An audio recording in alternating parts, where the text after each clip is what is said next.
องค์การกาแดงแห่งชาติลาวได้จัดกองประชุมสรุปการจัดตั้งปฏิบัติเวียกงานกาแดงประจำปี 2025 และทิศทางแผนการปี 2026 กองประชุมดังกล่าวได้จัดขึ้นในวันที่ 26 กุมภาพันธ์ 2026 ที่ศูนย์ฝึกอบรมและการหัวมือสากล ICTC โดยการเป็นประธานของท่านคำลาวันจันทลาวันประธานองค์การกาแดงแห่งชาติลาวมีหัวหน้าสถาบันเลือดหัวหน้าห้องหัวหน้าแผนกการกรมกองแขนงการที่เกี่ยวข้องพร้อมด้วยบรรดาห้องประธานคณะกรรมการปกครอง 17 แขวงนครหลวงเข้าร่วมในกองประชุมท่านคำลาวันจันทลาวันได้มีคำเห็นกล่าวเปิดกองประชุมว่ากองประชุมครั้งนี้มีความหมายสำคัญผู้เข้าร่วมจะได้พร้อมกันทบทวนตีราคาคืนการเคลื่อนไหวเวียกงานกาแดงในทั่วประเทศประจำปี 2025 และวางทิศทางแผนการปี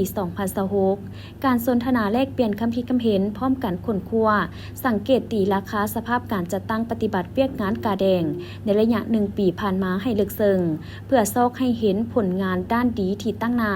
และข้อคงค้างสาเหตุและวิธีการแก้ไขบนพื้นฐานความเป็นเอกภาพทางด้านทัศนะแนวคิดและหับห้องเอาทิศทางแผนการในการจัดตั้งปฏิบัติเวียกงานปี 2026 พร้อมทั้งจะได้ค้นคว้าและรับฟังบทเรียนการช่วยเหลือผู้ประสบภัยน้ำท่วมอยู่บางแขวงบทเรียนการส่งเสริมสุขภาพสุ่มสนการคุ้มครองอาสาสมัครในเวียกงานกู้ภัยฉุกเฉิน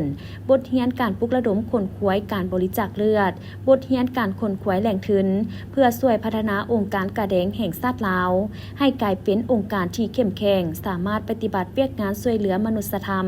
ที่มีการเข้าร่วมของสังคมด้วยความสมัครใจอย่างกว้างขวางและมีประสิทธิผลพร้อมเดียวกันนี้ท่านยังเรียกร้องมายังบรรดาท่านที่เข้าร่วมกองประชุมจงได้เอาใจใส่คนคว้าตามหัวข้อจอจีมและประกอบคำคิดคำเห็นด้วยความรับผิดชอบอย่างกงไปกงมาและเป็นกันเองเพื่อเฮ็ดให้กองประชุมบรรลุตามคาดหมายที่วางไว้